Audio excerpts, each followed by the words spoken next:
Live from the Washington, D.C. area, it's the Inside Scoop, Emerald Planet. All the ecology news that our viewers want to know. Now, here's your host, Executive Director of the Emerald Planet, Dr. Sam Lee Hancock.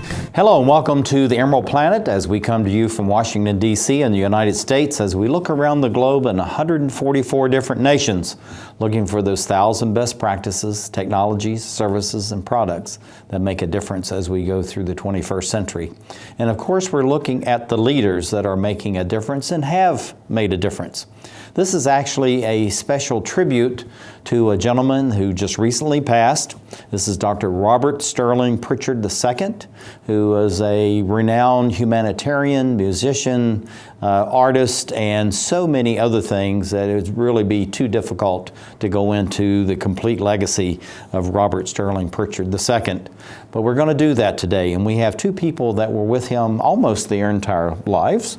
And this is Henri Georges Polgar. He's all the way over to the other side, Executive Director. And sitting right beside me is Lisa McFarren Polgar. She is the Associate Director of the PanAmerican-PanAfrican Association. And welcome to the Emerald Planet TV. Thank you so much.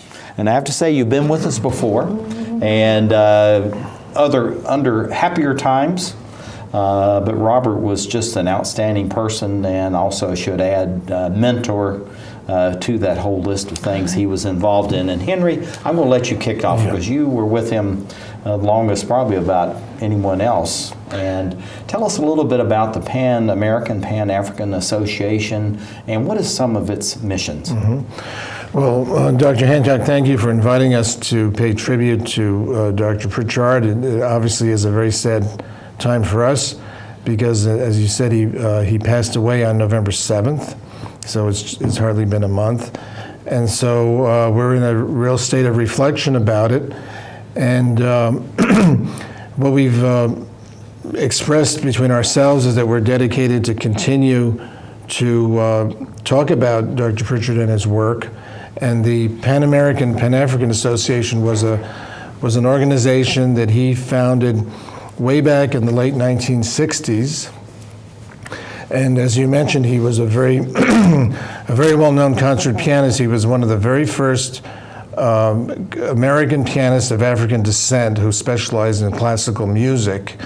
And the Smithsonian, by the way, they reissued some of his recordings as historic recordings. And by virtue of having been a pianist who traveled all over the world, it really widened his horizons in terms of understanding that this concept of cultural exchange was a very important concept in terms of helping bring people together. So what he did is he widened his horizons, so to speak, by creating this organization because he felt that he was very gifted. He had many wonderful opportunities, and he had this need to share with others. And so he created the PanAmerican-PanAfrican Association in order to create cultural exchange programs throughout Latin America, throughout Africa, in order to create better understanding between countries all over the world. And I think it's absolutely fantastic, and he had quite a legacy, and of course his work with the United Nations, which we'll talk about in a little way. But Lisa, talk about the association that you had with him, and also from your perspective, what are some of the goals that Dr. Pritchard had as far as establishing the PAPA? We'll call it the PAPA. All right. Just to give you a little bit of background, first, thank you for having us on your show and to celebrate the life of Robert Pritchard. He meant a lot to us in our lives. I had known him for over 40, almost 50 years, tells you how old I am. But he basically was a humanist. So he was never confined as an artist. He always looked beyond that. And so all the work that he's done over the years has been informed by his concern for humanity. He was born in North Carolina in 1927, and his family moved up to Syracuse, New York, to escape the racial climate down in the South. And his mother was always committed to making sure that he became a classical pianist, which in those times, in the 1940s and 50s, was unheard of for an African American. Basically, African American musicians were jazz pianists, so he really broke the barrier there. He also, during his early years, because he was raised in a very multi-ethnic community, he was not raised in a purely African American community. He had a vision of the world that was much greater than others that may be confined to their own ethnic groups. So he, from very early on, he believed in the concept of cultural diversity, of multiculturalism, understanding other people's cultures in order to strengthen America. And he traveled to Haiti in the 1950s to be more in touch with his African heritage. But wherever he traveled, he always felt that it was important to promote the culture of the people that he visited. He was in Haiti for a few years. He helped support the Music Conservatory in Haiti. And he also developed economic ties between Haiti and the United States when it was a very strained time. So he could never be confined simply as a pianist. Basically, he had to always be doing something beyond the scope of music. Well, the whole thing is he was a concert pianist, so he was never just a musician or any of that. I mean, he really was world-renowned in everything that he had to do, and having the opportunity of visiting him and actually the last 10 years or so of his life, it was absolutely fantastic because he would just sit down and, play a whole concert. Absolutely. And it was all, back in his memory, and it was absolutely fantastic. But Henri, why was such a burning desire that he had that people that actually protect and enhance their cultural heritage?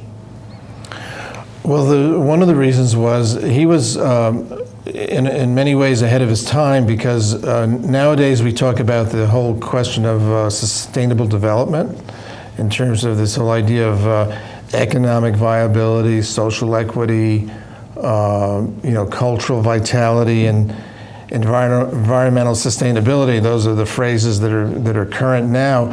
So in his time when he started, this language didn't exist, but in fact, he was actually implementing it in his own time. And one of the really good examples of that is that he was invited by many African countries as an advisor to some of the presidents and some of the ministries of culture, and he created, it was perhaps the greatest artistic manifestation amongst African peoples from all over the world. This was in the mid-1960s, it was called the First World Festival of Negro Arts. And what it was finally implemented by the government of Senegal and by UNESCO, and it was his idea, it was his creation, was to create like an Olympics of the arts of African people of African descent from all over the world, from the African diaspora, who would come back to the island of Gorée, which was a island off of the coast of Senegal, which was one of the major locations where the slave ships left into the New World. And so the idea, obviously, where all these great artists would return, the ancestors. But the idea behind it also had a practical idea, was that Senegal, which was in those days part of the Mali Federation, they wanted to bolster their economy. They wanted to improve their tourist industry. They wanted to get out of the franc zone, which they were still in. So this idea was to create this great event and bring people from all over the world. It was a great, great success. And then it continued as Festac 8 years later in Nigeria. And I believe it actually continued twice. So it was actually he merged all these different ideas of economic development, of the cultural idea of showing how cultural development can actually have a practical aspect. And so he was doing this way back in the mid-60s. And also at the same time, because I had this conversation with him, and that's what really led to suggesting this, is that he really, the underlying principle and bedrock of this was the environment, to protect the environment but not just the physical environment as far as the air, the soil, and the water, but the cultural, the economic environment. But he felt like all those meshed together. Absolutely. And so if you couldn't have one without the other, as far as his philosophy. And it was a very correct one. And of course now, so many years later, he's been absolutely proven correct. And everything, if you look at what's going on as far as the millennial goals that were developed over the years through the UN, and then through the COP process, the sustainable development and protecting the environment, the French or the Paris protocols, all those really in many ways just goes back to some of the ideas and the development that he was doing almost 50 years ago. Yeah, he was very much an activist, and we used to wonder sometimes how he used to choose what he was doing, and we finally got understood that it was where he never thought that there was a necessary separation between the two.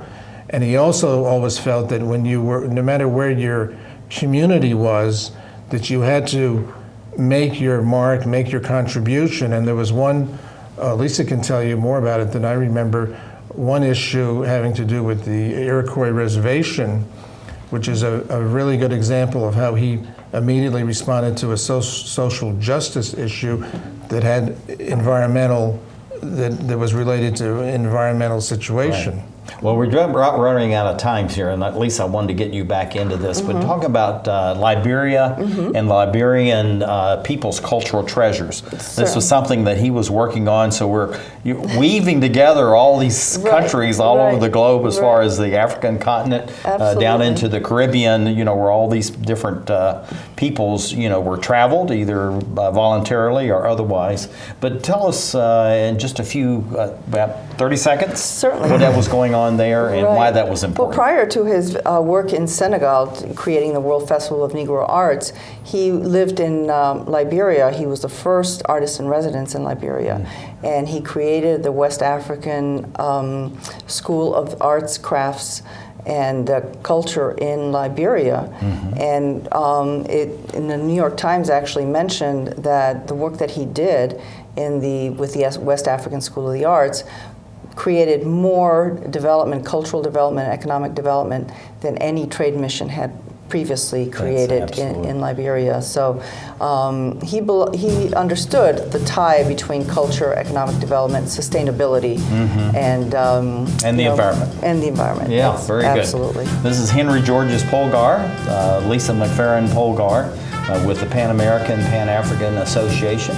Thank you for being with us as we look at this incredible human being, Dr. Pritchard.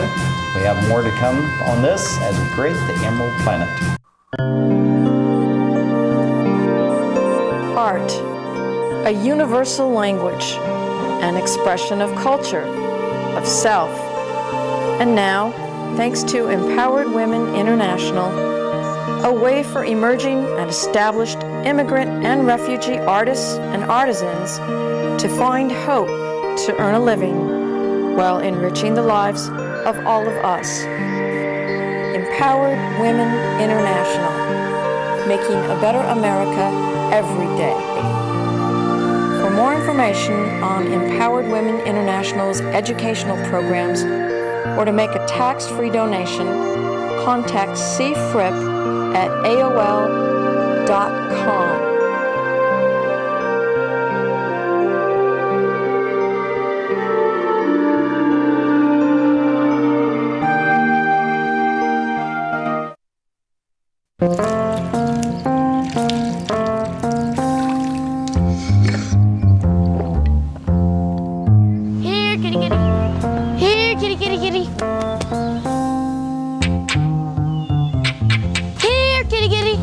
You'd think it would be easy to tell which kids have trouble with their eyesight.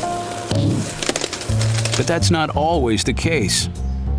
Even though 1 in 4 children may have a vision problem, eye doctors tell us the symptoms aren't always so obvious. We do know that 80% of all childhood learning is visual. And without good vision, kids can have trouble learning to read and may fall behind in school. For clues on how to spot the real-life signs of childhood vision problems and what parents can do, visit checkyearly.com. A public service message from the Vision Council of America and Reading is Fundamental.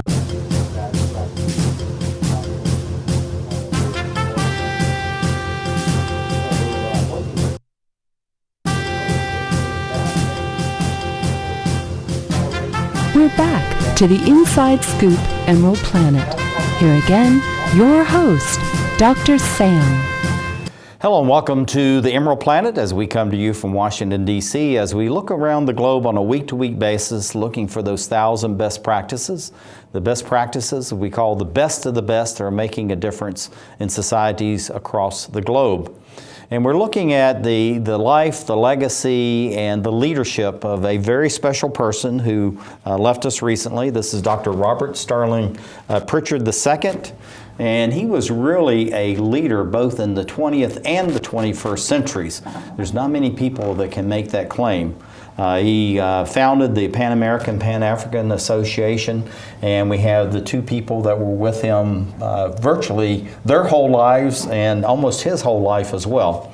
Over to my extreme left is Henri Polgar, who is the executive director, and right beside me is Lisa McFarren Polgar, the associate director for the Pan-American-Pan-African Association.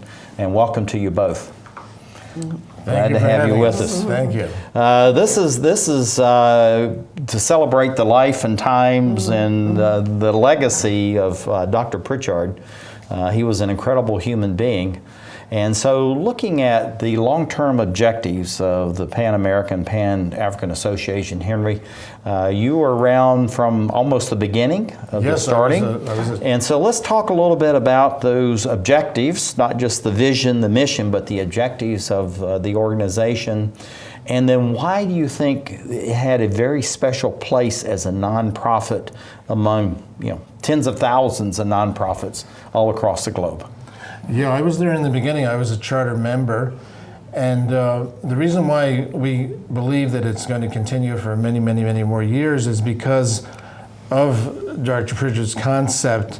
It was an overall concept which is going to proliferate for many, many, many years to come. And a really good example is just recently there's been an extension of our organization into the Pan-Asian Association, where we have representatives that are helping in an orphanage in Myanmar and that are going to be doing work in Cambodia.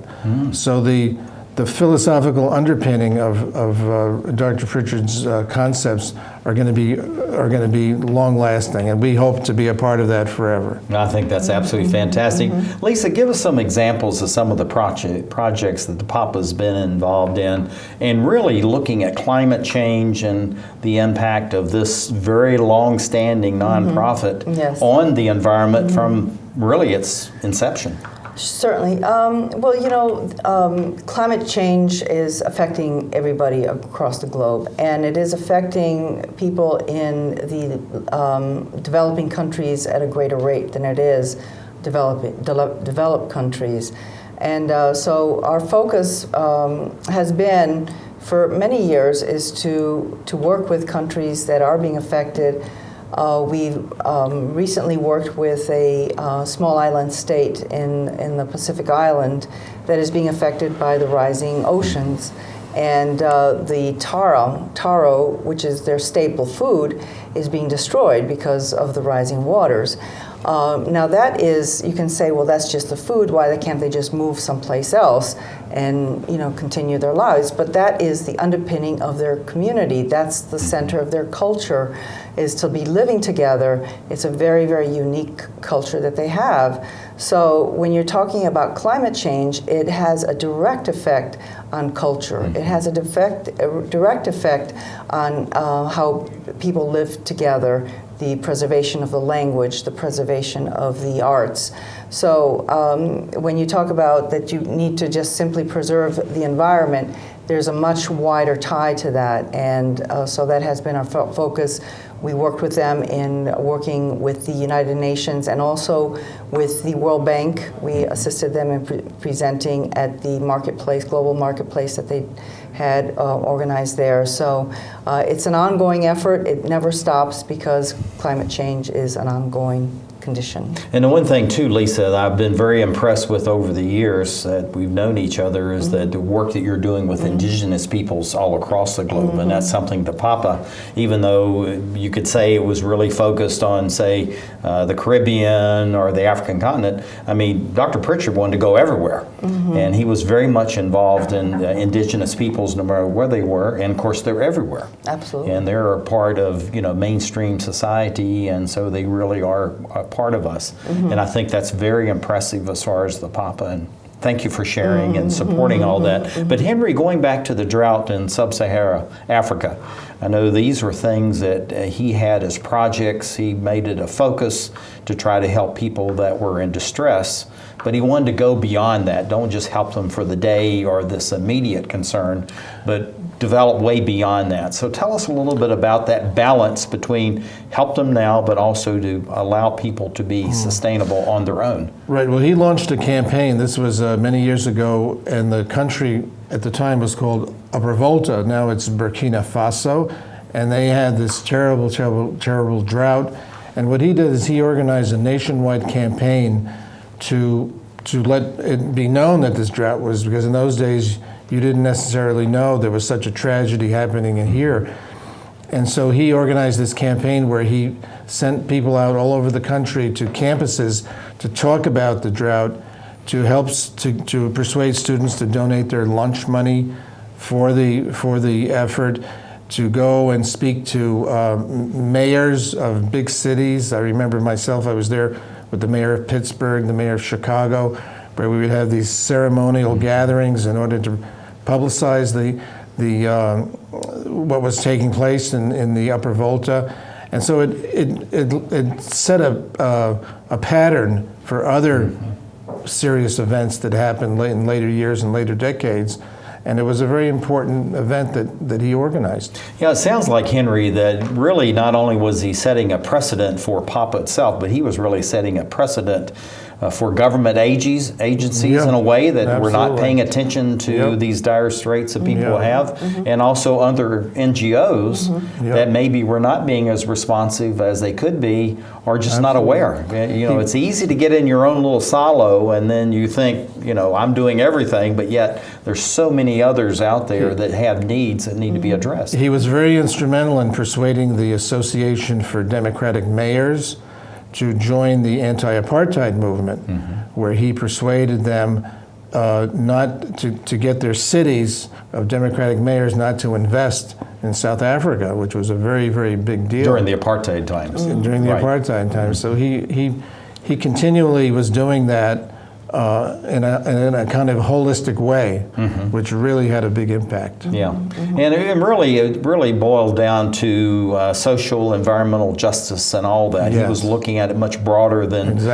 just the change of government, but how it really impacts people, but how people then can impact the government. I mean, that was his philosophy. So nowadays you have this language in the UN that they created about the 3 pillars of sustainable development, the social equity or social justice, environmental protections, and economic viability.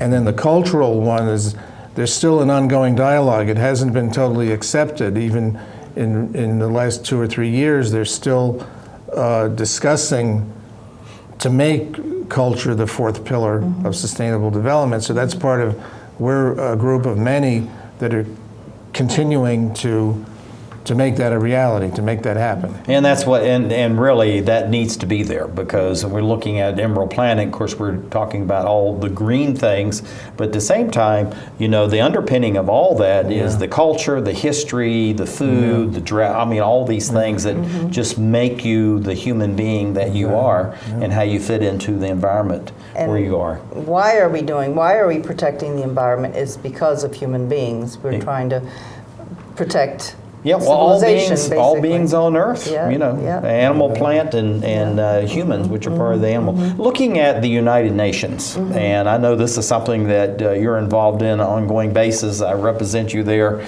on an ongoing basis as well, and I really enjoy that opportunity. But this whole thing of subject of sustainable development, this is something that the PAPA with the United Nations has been involved with for a long time. Lisa, tell us a little bit about that, and let's kind of expand on this, how we're moving forward in a way now that the whole world's talking about. Certainly. Well, the United Nations really is a forum where scientists, NGOs, government officials can come together and find solutions to climate change. And we, even back in the mid-90s, we organized several conferences at the United Nations. One of them in particular had to do with a scientist, an Italian scientist, that had developed earthworm technology. And he gave a presentation at the Committee on Desertification. And that ties in with the drought in Sub-Sahara, because the deserts are expanding. How do you convert a desert back into arable land? And this scientist, Dr. Walter Mendicoci, we worked with him very closely, and he developed technologies. He was a biological geneticist.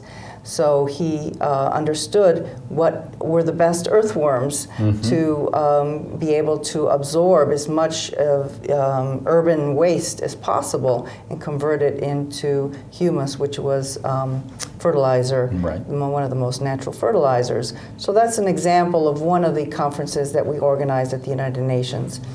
And that's just incredible, and going back such a long time ago, because this topic now is really coming up because the Sahara is moving further south all the time. Yes, absolutely. And it's taking over. It's now starting to take over countries, not just townships and cities, but really it's moving in a very rapid rate. About it.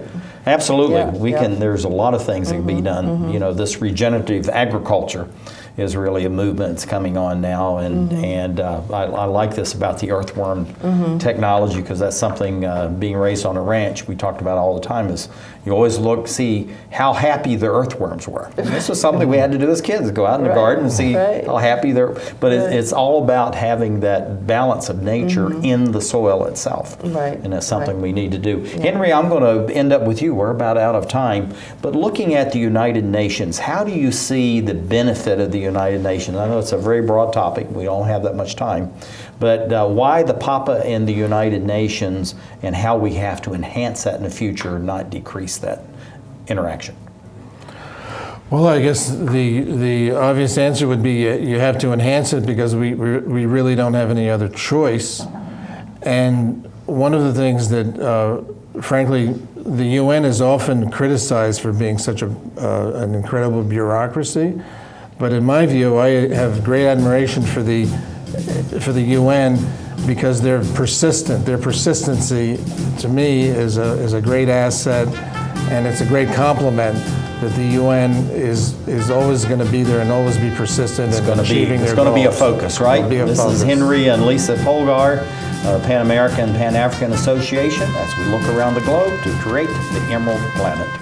One day these rats were playing in the woods. Well, it's some matches and that's no good. Listen to smoke before you give it a try. Only you. Don't play with matches. Don't play with fire.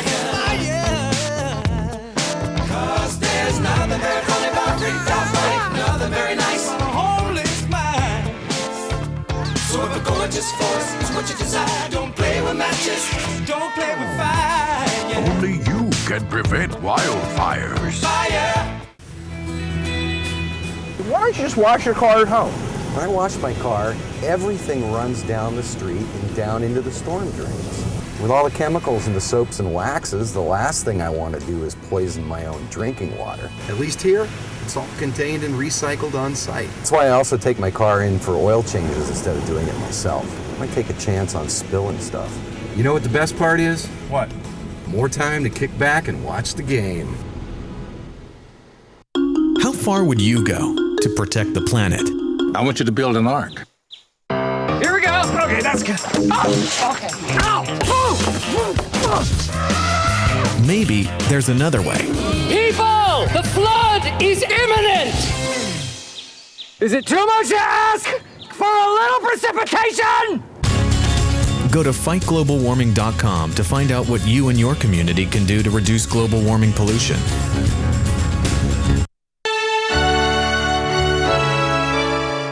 Somewhere around the world, there are men and women of the armed forces risking their lives, helping rebuild communities after natural disasters, collecting toys for needy children, tutoring kids in school. These are your sons and daughters who work to keep us safe, secure, and free. Dedicated men and women who put their country first.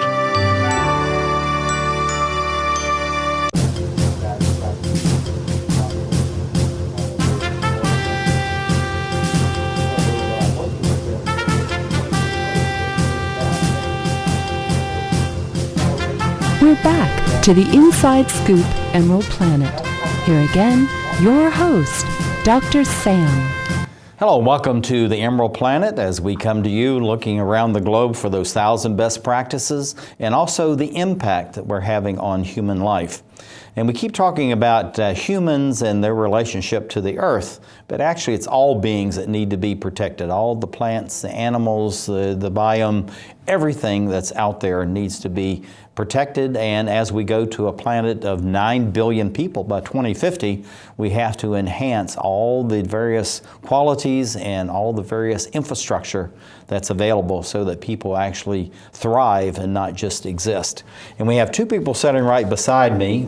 This is Henri Georges Polgar, immediately beside me, and then Lisa McFarren Polgar. She's the Associate Director. Henri is the Executive Director for what's called the PanAmerican-PanAfrican Association. And we're doing something special in this particular broadcast of Emerald Planet TV as we're looking at what's called the life, the legacy, and the leadership of Dr. Robert Starling Pritchard II for both the 20th and the 21st centuries. That's a long time, Lisa, to be around and doing things. But this guy has left a legacy, Henri, that's just absolutely incredible. And we're talking about what was going on in the St. Lawrence River Basin and how he was involved there in New York in the 1980s, going back that far. But fast forward, this is something that actually just came to fruition just almost, I think you told me recently. And so this was a long time in gestation, but it takes that. And if you're a real leader of the community and society, sometimes it just takes even beyond your own lifetime. So Henri, tell us a little bit about that, or Lisa, if you would like to come in on that. But the St. Lawrence River Basin in New York, and I believe pollution was involved in that. Yes. Well, as you mentioned, Dr. Pritchard was a concert pianist, and but he was never confined by but he was never confined by being an artist. He was a humanist first, and so he spent a lot of time in helping communities all over the world. And one of them struck his interest because we lived up in upstate New York in basically the Iroquois Confederacy, which encompasses the Mohawk Indian Reservation right near the St. Lawrence River. And so he was approached by them to help them in combating pollution that had affected their communities for decades. The cows could not stand up because of their bones were so brittle. They could not give birth to the calves standing up because they were so weak. Children were being affected. And it all came from the Reynolds aluminum factory that was pouring just chemicals, PCBs, aluminum, and fluoride into the river. So Dr. Pritchard launched a public interest litigation campaign, and pro bono offered legal services to the Mohawk Indian Reservation. And we were really pleased that it took, not pleased that it took so long, but at least there was a resolution after almost 20 years. The litigation initially resulted in a payout of $650,000 for the lost cattle, but it didn't address the environmental impact of the pollution. So in 2013, the case was closed with a settlement of more than $20 million. And the money, what's so incredible, and this is the tie-in with culture, is that a lot of the money is going to be used to set up to do apprenticeship programs with the young people, to bring them back. With the Mohawk Reservation. With the Mohawk Reservation, right. Because they had lost their fishing ability. There was no longer any fishing available to, and they're going to be starting apprenticeship programs in basket weaving, learning the language, and so that was the tie-in with the environment and culture, is that there is no separation between the two. Yeah, and it can't be. And then Henri, this is something you've been with Dr. Pritchard virtually your whole life. And this is something that you intuitively learned, from him, is that you have these direct ties, the environment, the economy, civil society, but also the culture and all of that. And now we're seeing this almost resurgent as far as culture among native peoples, in the United States, but all over the globe among indigenous folks that are just absolutely everywhere. Even though they may be embedded in, modern society, is still many of them have been able to retain their traditional culture. So Henri, looking at the St. Lawrence River Basin initiative that was launched by Dr. Pritchard, how do you see that we're protecting everything and every being that exists on the planet by doing some of these, what many people say is a very small project or a very isolated area, just like this one Mohawk reservation, but it has worldwide ramifications? Well, one example is, it's just a coincidence that when this event was happening, there was a young man named Derek Evans who was a witness to this. He wasn't a participant because he was a teenager, but he was a friend of ours and a friend of our families, and he's become now actually rather famous as an environmental activist. He's involved in a whole project about Turkey Creek. There's a very well-known film that's going on, and he's gotten a lot of support from foundations and to continue. And the point is, and he's saving his community. It's a small community in Galveston, Texas. Now this is Turkey Creek they were talking about. Turkey Creek, Mississippi, that was being destroyed, and he saved it. And Derek Evans acknowledges that it was the influence of Robert Pritchard that inspired him to do this 30 years later. That's amazing. So it really carries forth. It really does, and it's all this whole notion of paying it forward, and so many other concepts that we have in our society, and we just need to be constantly reaching back to those. Which one of you would like to speak? There's this processing plants, the waste processing plants up in Syracuse, New York, and many communities, as they say now, communities of color or minority communities get saddled with a lot of this things that the NIMBYs don't want to have, not in my backyard. Right. But at the same time, Dr. Pritchard, again, was very sensitive to these things.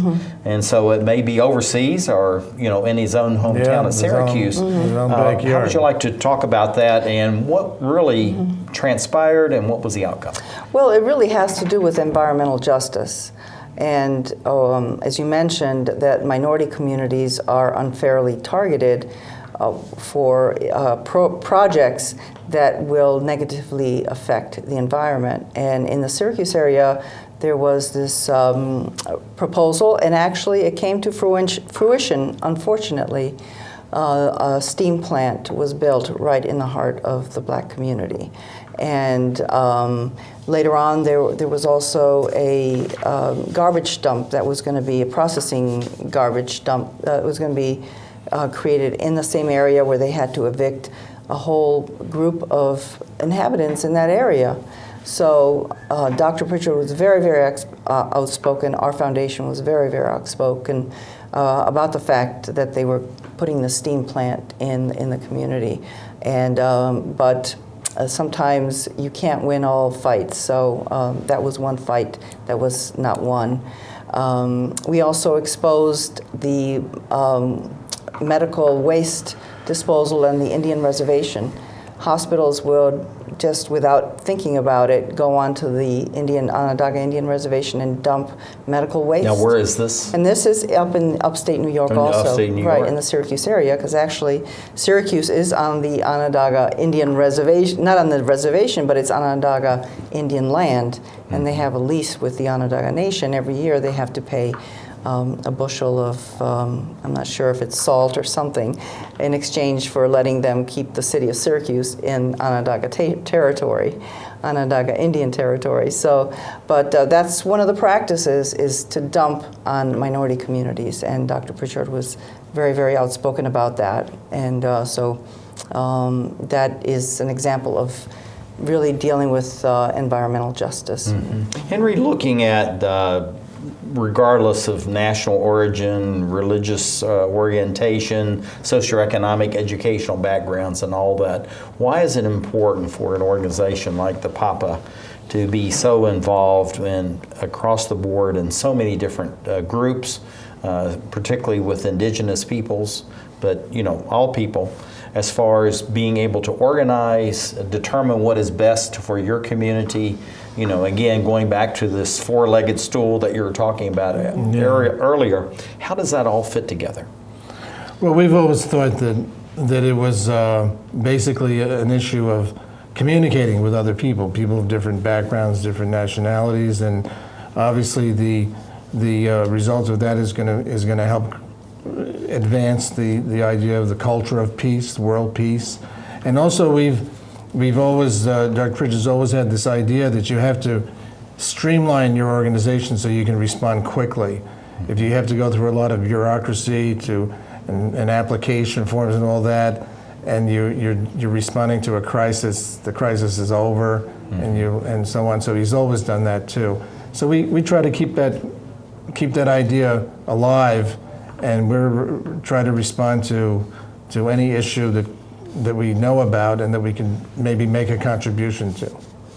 Lisa, we're running out of time, so we have just about a minute left. So what are some of the best practices that were learned by working on this project in New York with the Alcoa situation, the black community in Syracuse with the waste?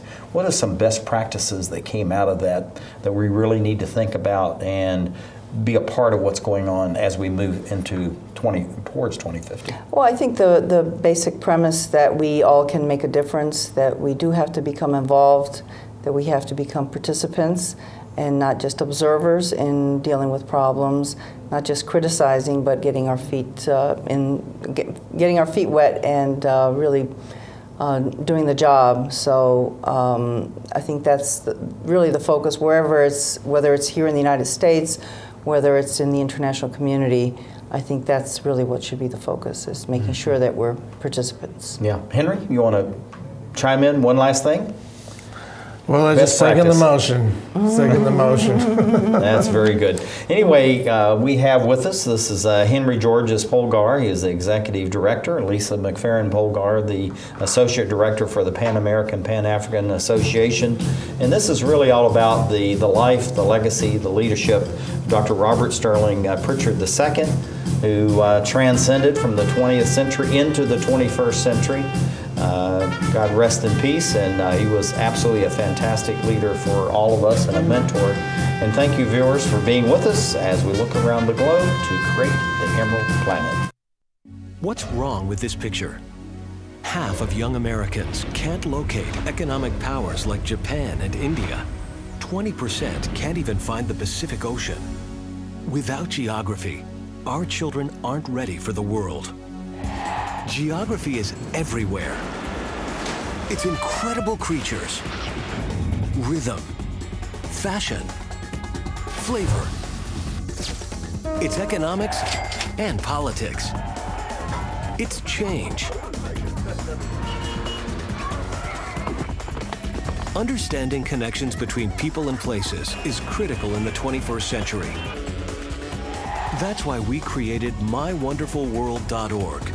Go there now for your free parent and teacher action kits and give our kids the power of global knowledge. Because kids who understand our world today can succeed in it tomorrow. Multiple sclerosis is a devastating disease that changes lives forever. The National MS Society does more for people with MS than any organization in the world. But we can't do it alone.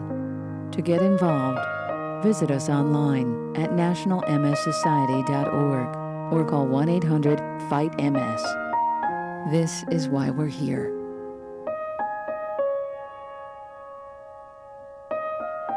Because nobody dreams of having multiple sclerosis.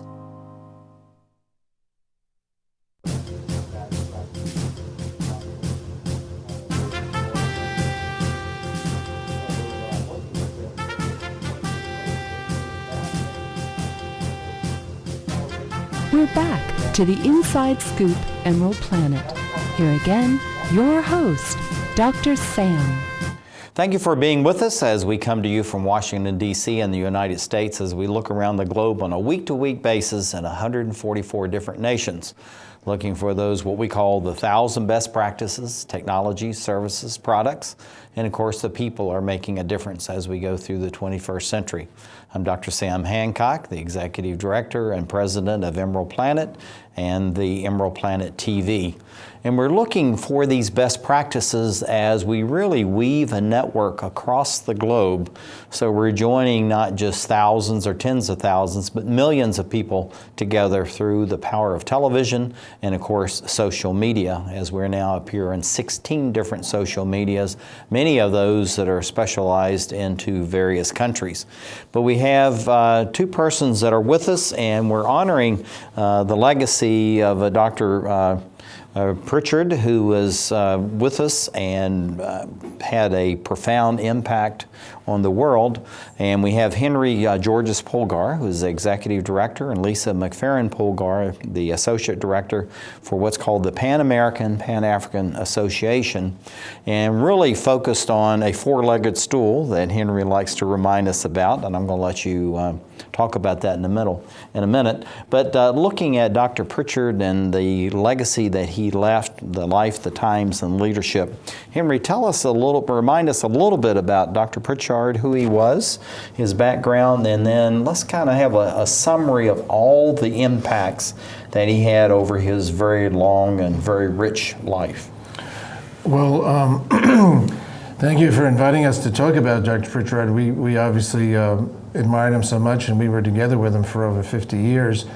And he was an artist, a great pianist, and he was the first American pianist of African descent who had a professional status, who had a professional viability.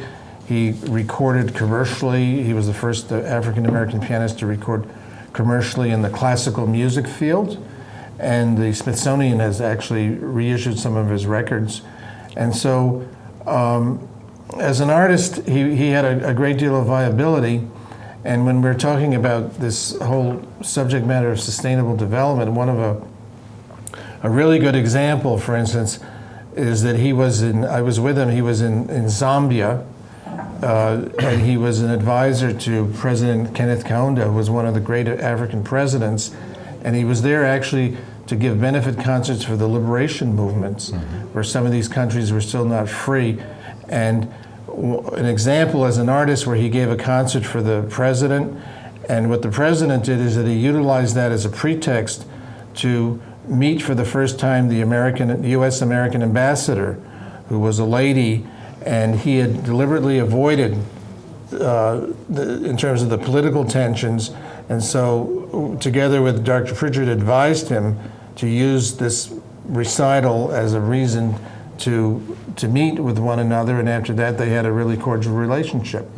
Oh, that's a very practical example. Yeah, that's absolutely fantastic. And Lisa, this is the whole thing about what you had shared with me over the years when we actually first met Dr. Pritchard many years ago now, is that he was really a very savoir-faire, very dapper individual, but yet very no-nonsense, very practical individual. I mean, it was incredible balance that he had, very bright, extremely talented, but yet a plain talker, very direct, and I think that was some of the charm that he had why he could do so many different things.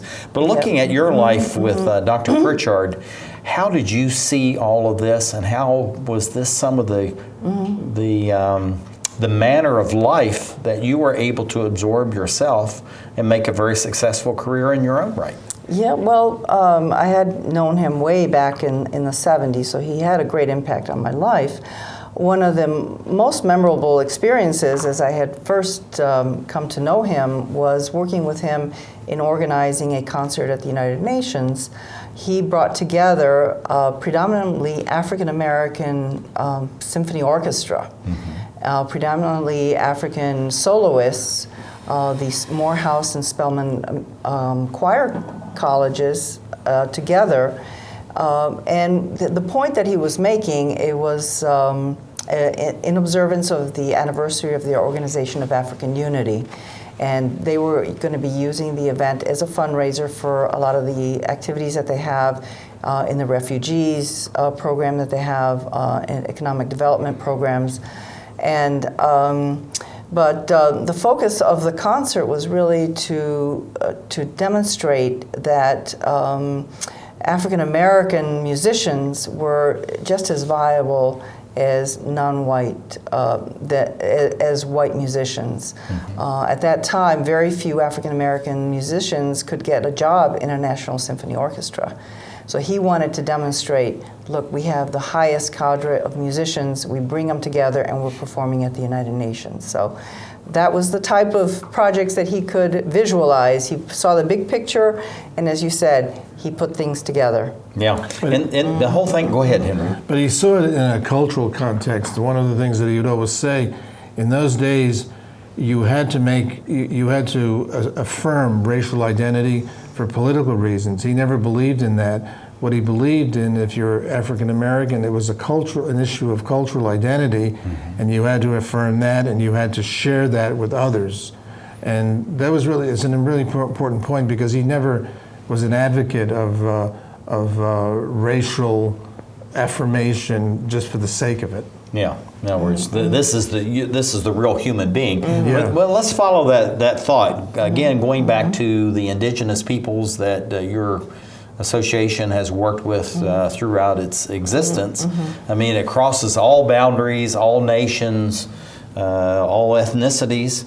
And so how do you feel that this underlying philosophy goes today, as we're moving through the 21st century, as far as allowing all people, wherever they're from and whatever their ethnical background and ethnicity is a way to affirm, but also contribute to the greater society. And I think that's what we want to get to, is how does this aid the greater society? Well, I think what he had intended, in terms of what I was just mentioning, is that if you transcend the ethnic differences or the racial differences especially, what you do is you come together and you communicate on a cultural level.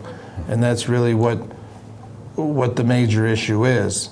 And if you set aside all these other tangential issues, that's the only way you're really going to be able to communicate. Yeah. In terms of nationality, nationalism, if you set all those issues aside and just communicate on a cultural level, and where you respect each other's cultures, that's what's going to happen. That's what's going to work. Yeah, and Lisa, you're nodding your head, but I think this is really maybe a key phrase in all this, or a key word, is respect. Absolutely. And mutual respect. Yep. And I think this is something that he exhibited and shared with everyone. So talk about this.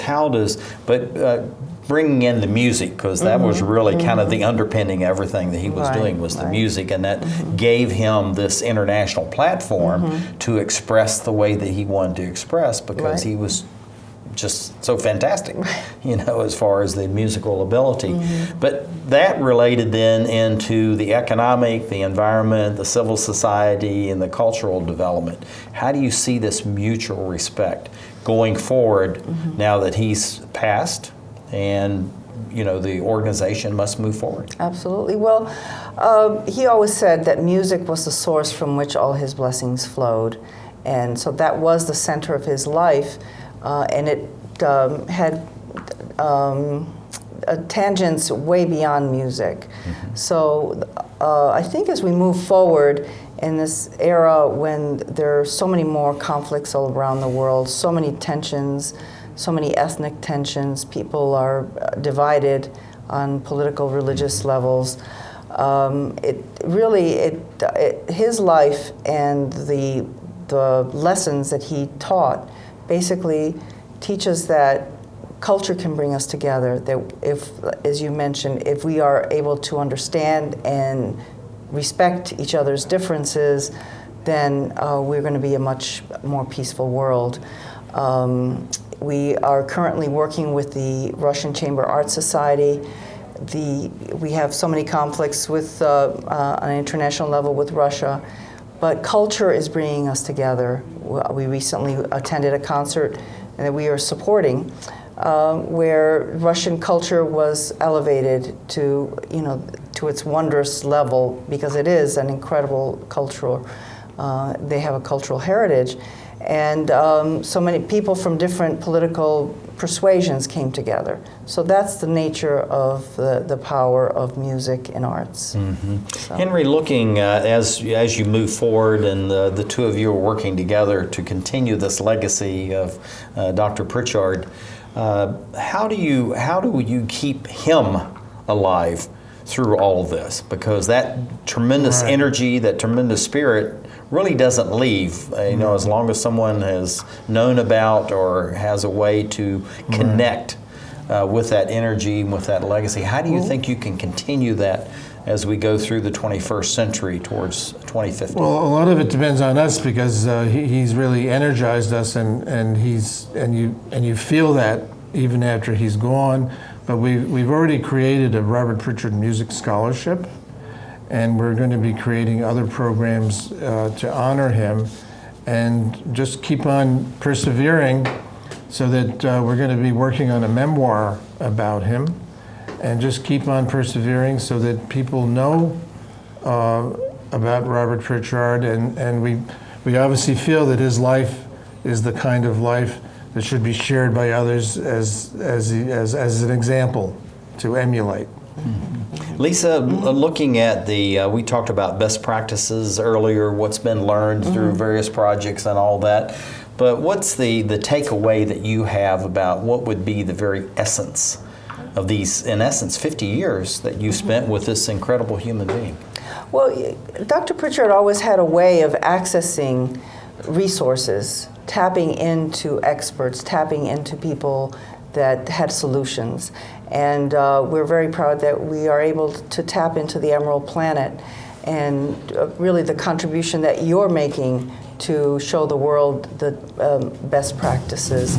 And we're very proud that you were able to interview my brother recently on some of the work Tim that he's doing an incredible human in being. the Dominican Republic. So your work is really one of the manifestations of the work of the Papa, so we really appreciate everything that you're doing. And we love you, absolutely love you. And thank you for being with us as we talk about this incredible human being, Dr. Robert Starling Pritchard, and has his life and legacy and leadership on the planet, and everything that he was doing both here and abroad as we create the Emerald Planet.